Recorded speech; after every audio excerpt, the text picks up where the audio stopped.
야, 김정은이가 무슨 지 할아버지예요? 왜 이렇게 김정은을 믿어? 어제 그 김영호 통일부 장관이 그 윤석열 대통령 정부 2주년 기념으로 인터뷰를 했었는데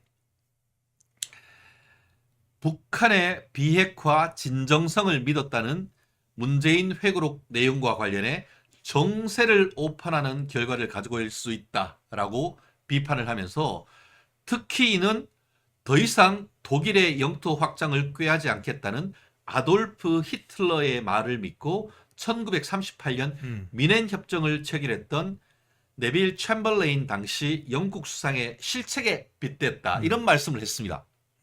한마디로 챔벌레인이 드디어 우리 영국은 안전하다 했는데 개뿔 런던 공습.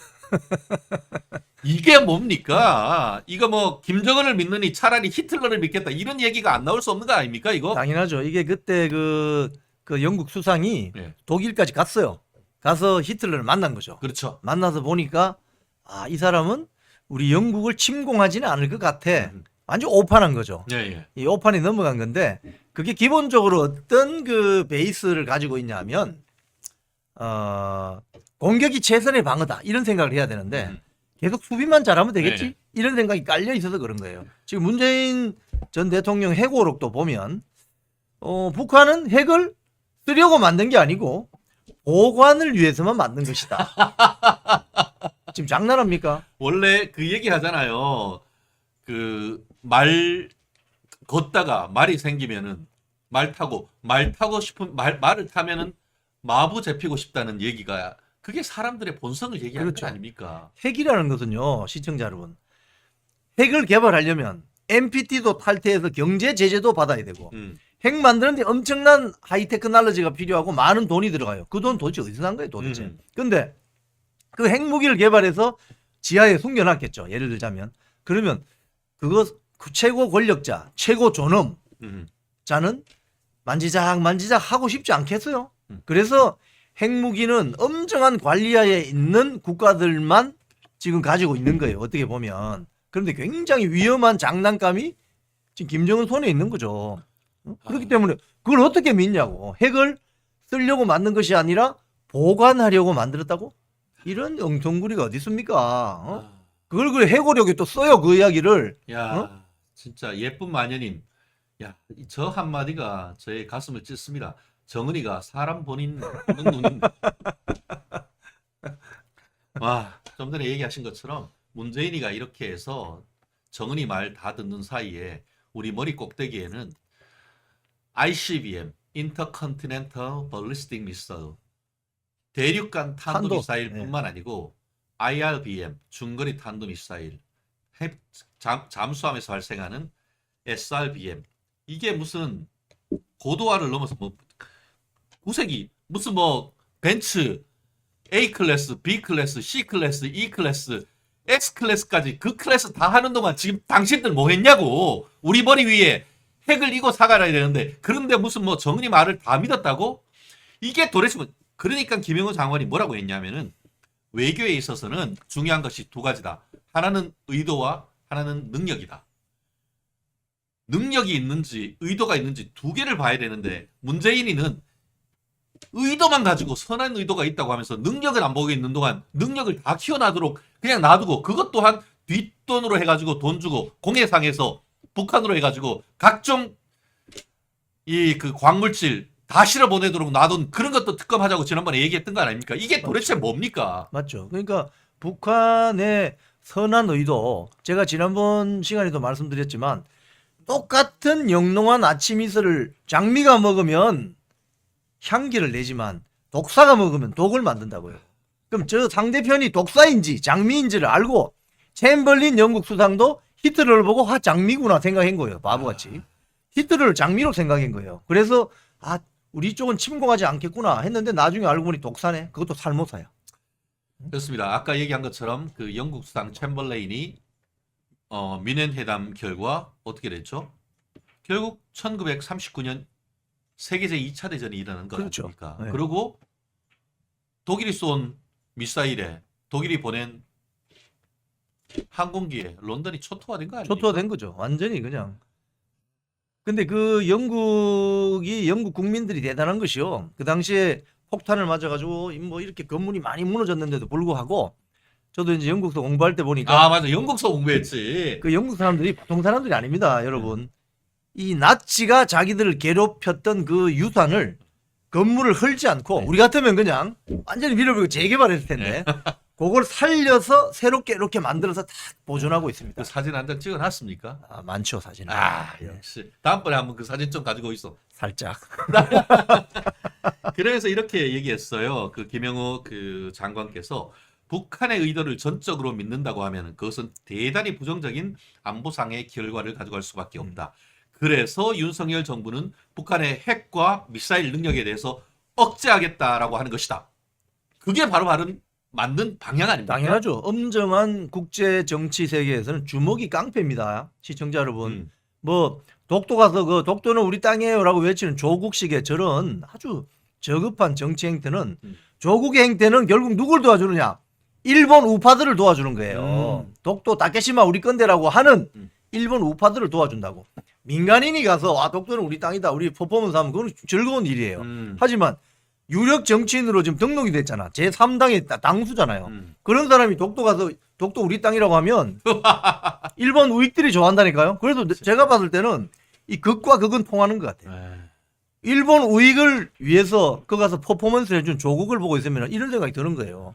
예? 그러면 이 북한 핵을 다룰 때 어떻게 다뤄야 되느냐. 저게 장민지, 저게 독사 살모산지를 알고 협상을 해야 되는 거죠. 코브라인 것 같은데. 코브라? 네. 코브라 독이 더 센가요? 하여튼 장미에게는 그에 합당한 대응을 해주면 되지만 독사 살무사는 상당히 조심해서 대응을 해야 되죠. 근데 결국 지나고 나서도 보세요. 지나고 나온 결과를 보면 완전히 속은 거죠. 그렇습니다. 그래서 결과적으로 말씀하시는 것처럼 북한이 핵을 가짐으로써 남북 관계의 협상 주도권을 누가 가지게 됩니까? 북한이 가지고 있는데. 가지고 있죠. 우리 끌려가는 거 아니야? 끌려가게 되는 거죠. 네. 그러니까 지금 트럼프 같은 경우도 이번에 뭐 11월 달에 대통령 나오겠지만 미국 그 공화당 입장에서는 그렇게 생각할 수 있습니다. 아유 괜히 뭐 북한 핵이 뭐 헐리우드까지 날아올 수 있으니 일단 우리는 미국 본토까지만 못 날아오게 만들고 주한미군을 빼든지 그렇죠. 어? 이렇게 그러니까 된다니까요. 전쟁이 발생했을 때 과연 미국이 대한민국의 핵 우산을 본토에 대한 공격, SRBM을 통한 미국 본토에 대한 공격, ICBM을 통한 미국 본토에 대한 공격, 그 부분을 감수하고서 대한민국에 대한 핵 우산을 제공할 수 있을지에 대해서 군사 전략가들은 상당히 회의적인 반응을 보이고 맞습니다. 그러한 맥락에서 대한민국이 자체 핵 무장을 해야 된다. 내지는 나토와 같은 핵 공유를 해야 된다는 그런 논리가 나오는 건 아니겠습니까? 그렇죠. 이게 저 굉장히 심각한 문제인데요. 이미 6.25 전쟁이 일어나기 전에 에치슨 라인이라고 한반도는 그냥 알아서 하라고 제껴놔 해서 일본, 타이완, 필리핀 이 에치슨 라인이 그어지면서 김일성이 스탈린 만나서 형님 전쟁을 좀 해야 되겠는데 탱크 좀 주십시오 한 거 아닙니까? 그게 90년 소련이 망하면서 KGB 문서가 다 비밀 해제되면서 다 나타난 거잖아요. 이런 형편이 될 수가 있다니까요. 잘못하면. 그런데도 아직까지 북침했대. 북침 유도했대. 그게 이제 미국의 수정주의 학자들 그렇죠. 이야기인데 네. 브루스 커밍스 브루스 같은 커밍스의. 그게 80년대 대학가를 또 이렇게 하면서 저도 그 책 읽었던 기억이 나요. 그러니까 학교 혹한단 다니면서. 말이죠. 네, 혹하죠. 혹한다고. 예. 근데 결국 그 KGB 비밀 문서가 해제되면서 다 다 까발려. 사료가 다 있는데 그런데도 눈 감고 귀 막고 있는 애들 아니에요. 그게 이제 한반도 천동설을 믿는 천동설. 사람들. 그렇습니다. 그 사람. 엑스 선비들. 네. 예. 그렇습니다. 위정 척사파. 나라 망하는 거죠. 그건. 네, 그렇죠. 나라 말아 먹는 거지. 그 사이에 나라 망해 먹어도 지들은 정신승리하죠. 중선 승리하고 애들은 다 어디가 있다? 음. 미국 다 보내놨다. 이런 썩어 빠진. 그렇습니다. 예, 맞습니다. 그자들이 나라를 망치는 세력이에요. 그래놓고 주작 탈레반. 참빛다래님 감사합니다. 아 참 우리 국풍님 수준 높은 방송 너무 유익하고 재밌는 것 아닙니까? 아니, 라는 사실 말씀이 있었고 앞에 또 어떤 말씀이 있었냐면은 우리 영풍님 장풍으로 인이를 북한으로 날려주세요. 뭐 이런 것도 있었고요. 우리 댓글이 정말 천재적 댓글이 참 많습니다. 그렇습니다. 저 또 우리- 주작 탈레반 이야기가 나오니까요. 이 네네. 말씀을 드리지 않을 수가 없습니다. 영자호란 때 네네. 그 후금이 우리나라를 쳐들어와서 음, 결국 그 인조 음. 임금이 내려와서 삼전도의 굴욕을 당하지 않습니까? 아, 그래서 많은 여성들이 끌려갑니다. 만주로. 그렇죠. 예. 그런데 거기 가서 온갖 해코지를 당하고 만주 가면은 후금의 군사들의 와이프가 있을 거 아닙니까? 예. 그럼 조선에서 여자들을 데려왔으니까 어떻게 했겠어요? 귀 잘리고 코가 날아가고 이런 참상이 벌어졌어요. 그래서 거기서 온갖 수모를 당하고 다시 돌아왔는데 이 남아있는 이 조선의 남자들이 아버지, 삼촌이 안 받아주는 거예요. 왜 안 받아주느냐? 우리는 주저하게 나라인데 도덕을 몸이 더럽혀진 어. 여자를 어떻게 집으로 들을 수 그래서 있냐고. 인조 임금이 그 여성들을 모아서 지금 서울에 있는 이태원 밑에 가서 한강에서 몸을 씻고 나면 막 도덕성이 쉽게 회복됐다. 말하면 사면 복권된다. 뭐 이런. 그래서 그 여인들이 주로 모여서 살았던 동네가 이태원 주변입니다. 그래서 이태원이라는 그 마을의 역사가 그렇게 시작된다고요. 그래서 이 주작 탈레반들은 혼자서 정신 승리하는 세력이기 때문에 나라가 망하든 말든 자기 혼자 정신 승리하는 거예요. 여전히 그런 세력들이 한국에 남아 있고 그런 세력들이 나라를 망치는 주 세력입니다. 그렇죠. 그런 주작 탈레반들이 고향으로 돌아온 여인이라고 해서 환향여가 되는 거죠. 그렇죠. 그거를 환양연이라는 그런 식으로 해서 이 우리나라 인권 유린 당한 여성들, 남자가 제대로 나라 안 지켜가지고 그따위로 나라를 만들어 놓고는 정말 모진 고초를 당하고 대한민국으로 돌아온 정말 우리의 여동생, 우리의 누이를 그런 식으로 매도하고 했다는 것은 정말 있을 수 없는 것 아니겠습니까? 비겁한 거죠. 마치 지금 비겁한 거죠. 그게 좀 진짜 현재의 지금 중남미 베네수엘라에서 지금 똑같은 이루어지는 거 일입니다. 아닙니까? 똑같은 일입니다. 베네수엘라가 차베스의 포퓰리즘으로 해서 다 무너지니까 베네수엘라 여성 우리 미스 유니버스 하면 맨날 두고두고 1등 하는 데가 아닙니까? 정말 미녀잖아요. 미인들. 거기가 정말 가족 먹여 살리려고 몸을 팔기 위해서 멕시코로 미국으로 밀국하는 그런 참상이 마치 우리나라 병자호란 때 있었던 그런 일들이 포퓰리즘으로 해서 대한민국 그 중남미의 나라가 망해가지고 그런 식으로 일이 벌어지고 있는데 우리나라가 그와 같은 베네수엘라 특급 열차를 타면서 1인당 25만 원 주겠다는 그런 이재명의 솔깃한 당의정에 넘어가야 되겠습니까 지금? 그러니까요. 그러니까 이게 나라가 힘들어지면 제일 먼저 고생하는 그룹이 여성들과 아이들이죠. 아이들이에요. 예. 예? 그 전쟁 나는 분쟁 지역에 가보세요. 남자는 군대로 끌려가고 여성들과 아이들이 엄청 고생하게 되어 있습니다. 그래서 이 환양녀에 대한 이 역사적인 기록을 절대 잊으면 안 되고요. 이 환양녀를 받아들이지 않았던 그 비겁한 주작 탈레반 세력을 우리가 정말 비판해야 됩니다. 근데 이 당대에 그런 주작 탈레반과의 세력이 있다는 게 이게 정말 어처구니가 없는 거죠. 참. 야, 이거를 참 어떻게 해야 되나요? 참. 상설 특검해야죠. 상설 특검. 뭐 말씀드렸듯이 상설 특검 하는데 법 만들 필요 없어. 그러니까. 이미 법이 있어. 그거 국회에서 22대 국회 당선자들이 특검 발의만 하면 되는 거예요. 특검 뽑아달라고. 자, 108명의 국민의힘 국회의원들에게 우리 국민의 이름으로 명령합니다. 예. 상설 특검 가자고 부르짖으세요. 야, 진짜. 그러면 됩니다. 그렇습니다. 참 우리가 이런 걸 보면은 좀 더 전략적이고 또 그리고 정말 열심히 공부하고 할 필요가 있는 겁니다. 그리고 실제로 이제 법조인들이 왜 국회의원을 돼야 되는지도 이런 부분이 있거든요. 법을 좀 다양하게 알고 하는 사람들이 법조인이 돼가지고 기존에 있던 법을 척척 가지고 와서 척척 무기로서 장착해가지고 미사일 쏘고 대포 쏘고 그럴 수 있는 무기를 장착해가지고 이론적인 어떤 그런 무기를 장착해가지고 대야투쟁을 해야 되는 거 아니겠습니까? 맞습니다. 근데 너무 지금까지 108번뇌만 하면서 뭘 해야 될지도 모르고 있다는 점에서 너무 좀 속상하고 가슴 아픈데요. 이런 부분 정말 우리 당선자 나으리님들 열심히 좀 띄워주시기를 바라는 마음이 저뿐만 아니고 우리 멸콩TV 시청자분들 같은 생각이 아닐까 싶습니다.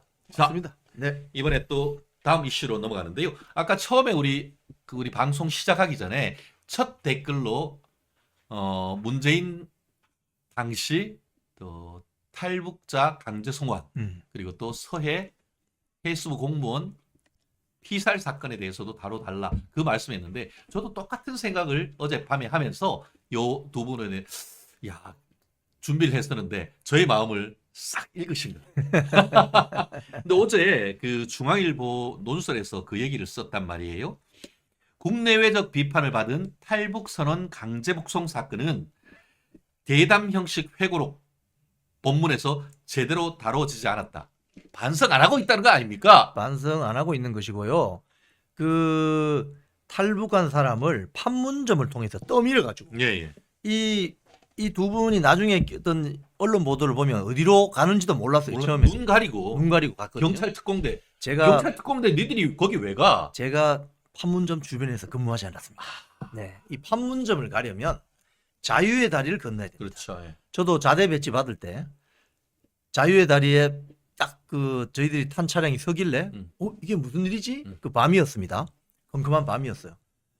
90년 2월로 제가 기억이 되는데 한국군 대위가 올라오셔가지고 땅결 이러면서 땅게 반갑습니다. 이렇게 해서 자 이동하겠습니다 했는데 그 자유의 다리가 원래 탱크가 넘어오면 이 폭삭 무너지게 그렇죠. 나무로 돼 있습니다. 그래서 덜크덩 덜크덩 소리가 나요.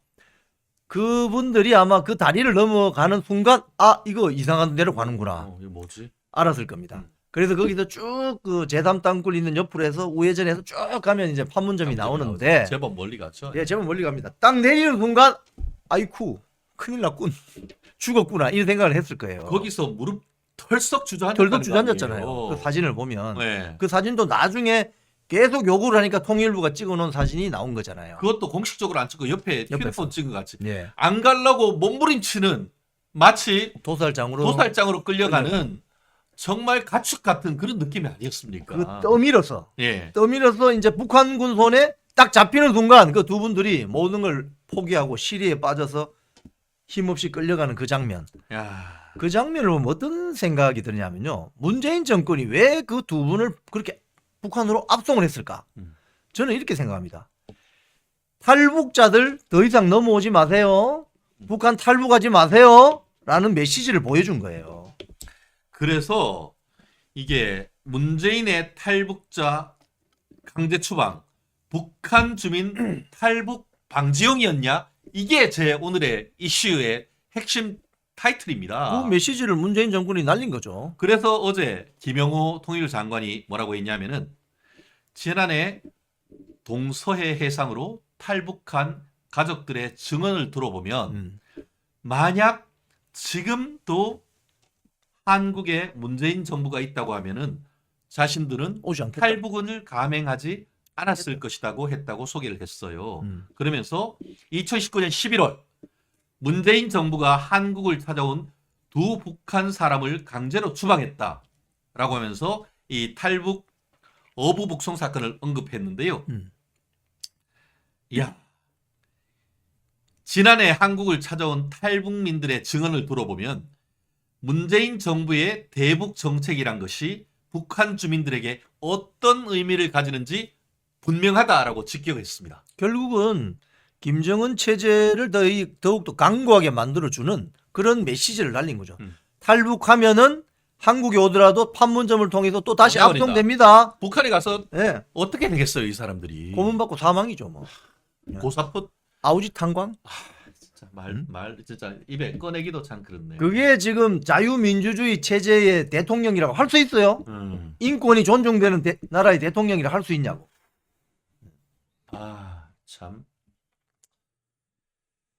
정말 영님 어민 북송 사건의 탈북민들 밤낮 떨었답니다라는 그런 말씀이 있는데 한국에 온 사람들도 혹시나 문재인 정부에 의해서 강제로 끌려가는 것이 아닌가 그런 부분에 있어서 달달 떨었다는 건 아니겠습니까? 한국에 온 탈북민들도 헌법 통일 조항에 비춰봤을 때 엄연한 대한민국 국민입니다. 그렇죠. 그 사람들도 대한민국 사법권에 재판받을 권리가 있습니다. 있습니다. 네. 변호사 출신의 대통령이었던 문재인이 도대체 무슨 근거로 그 당시에 외교부와 통일부 인간들은 무슨 근거로 그 탈북민들을 북한에 보낸 겁니까? 당신들 그 두 사람 생명에 대해서 책임지실 겁니까? 책임져야 되는 거 아닙니까? 제가 가슴이 참 먹먹하다라고 얘기할 수밖에 없는 것 같은데요. 진짜 속이 너무너무 상합니다. 그리고 이 부분과 관련해 가지고 또 한 가지 이슈가 있습니다. 이른바 서해 해수부 공무원 피살 사건. 네. 이 또한 문재인이 책임져야 되는 거 아닙니까? 이건 더 악질적인 거예요. 악질 중에 악질 네. 아닙니까 이거? 왜냐하면은 저도 그 현장 기자 시절에 업 지도선을 타고 대마도 멀리까지 가서 취재해 본 적이 있어요. 그래서 업 지도선은 해군 함정이 제일 멀리 나가 있고 그 다음이 업 지도선이에요. 우리 어선들이 혹시 다른 데 넘어가고 국경을 넘어가서 할까? 할까 싶어서 외교 문제가 발생할 수 있으니까 이게 업 지도 관리를 하는 거죠. 그런데 업 지도선의 관리는 중앙 공무원입니다. 중앙 공무원. 해수부 공무원. 해수부 공무원입니다. 그런데 그 고 이대준 씨가 북측 해역으로 밀려가서 피격당해서 숨지고 시신이 또 훼손되는 그 과정에서 문재인 정권이 몰랐느냐고요. 알고 있었잖아. 알고 있어. 그러면 자국의 국민이 총격받아 사망하고 시신까지 훼손되는 사실을 알고 있는데 왜 대한민국 국민을 구출하지 않냐고 문재인 정권. 처음에 거짓말했잖아. 거짓말했지. 거짓말해서 싹 은폐하고 실제 그 당시에 있었던 그 해양 경찰청장입니까? 그 감시받은 그런 내용 다 하는 거 나는 안 볼 걸로 할게. 이걸로 했다가 구속영장 발부됐던 거 아닙니까? 그렇죠. 그렇게 그리고 발표해가지고. 고 이대준 씨의 친형이죠. 예. 이대진 씨에 의하면 당시 지금 문재인 대통령이 회고록에 뭐라고 썼냐면은 북한하고 연락할 채널이 없어서 안타까웠다. 그러니까 뭐가 채널이 없어 채널이. 집은 집 그때 뭐 우리 정은이하고 핫라인이 있다며 개설했다며. 국방부, 국정원, 해군을 여러 가지 채널을 통해서 북측과 연결할 수 있는 채널이 있었다고요. 네. 이대진 씨의 말에 따르면. 근데 안타깝다. 네가 진짜 제정신이냐 이런 말을 하고 싶다는 거 아닙니까 지금? 그러니까 책임 회피하고 거짓말로 변명한 거예요. 저 회고록이. 저 회고록은 정말 열받아서 그냥 명예훼손 아닙니까 이거? 사자에 대한 명예훼손? 엄청난 명예훼손이죠. 돌아가신 분의 고인에 대한 엄청난 명예훼손이죠. 와. 그리고 그때 처음 나온 게 고 이대준 씨가 뭐 도박을 해가지고 도박을 뭐 해가지고 도박 탈북할 빚이 이유가 많아서 충분했네. 탈북할 이유가 있는 것처럼 선전선동을 또 해댔잖아요. 정부 아니, 당국이. 무슨 해수부 공무원이 조원현입니까? 해수부 공무원이 무슨 박태환입니까? 그 깊은 서해 바다에서 10km도 멀리 떨어져 있는 북한하고 있는데 거기에 탈북해가지고 헤엄쳐가지고 가는 겁니까? 말이 안 되는 거죠. 응? 아마도 그 업 지도선에서 실족을 했거나 해서 물에 떨어진 거예요. 근데 여러분 밤에 이 상선이나 어선을 타보면 실수로 물에 떨어질 수 있죠. 네. 그런데 이 배 엔진 소리가 크기 때문에 안에 있는 승조원들은 모를 수가 있습니다. 그러면 물에 떠밀려서 가는 거예요. 이 해류에. 그래서 그래 됐을 가능성이 크죠. 그러면 그 어업 지도선에서 이제 통신을 했거든요. 사람이 안 보이니까.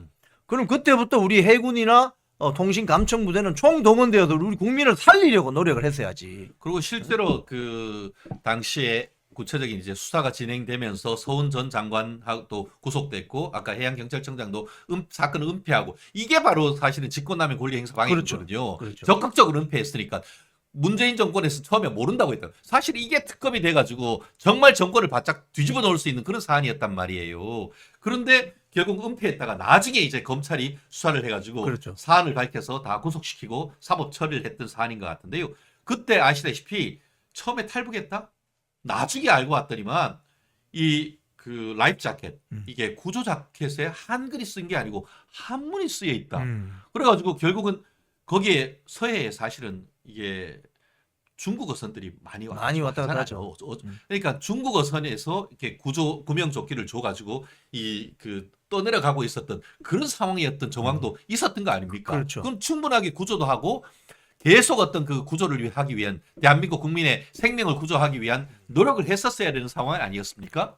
본 국가가 할 일은 그 해당 국가의 국민을 보호할 의무가 있는 거죠. 특히 군 통수권자인 대통령은 자국 국민을 보호하거나 구출하지 못하면 그 책임지고 내려와야 되는 거예요. 문재인 대통령은 이 회고록에서 이런 거짓말 할 것이 아니라 여기에 책임을 지고 지금이라도 이래진 씨를 찾아가서 본인 그 이래진 씨의 친동생 고 이대주 씨의 그 억울한 죽음에 대해서 정말 참회하고 진정으로 사과해야 됩니다. 그리고 사법 처리도 받아야 돼요. 제가 봤을 때는 아, 책임져야 돼요.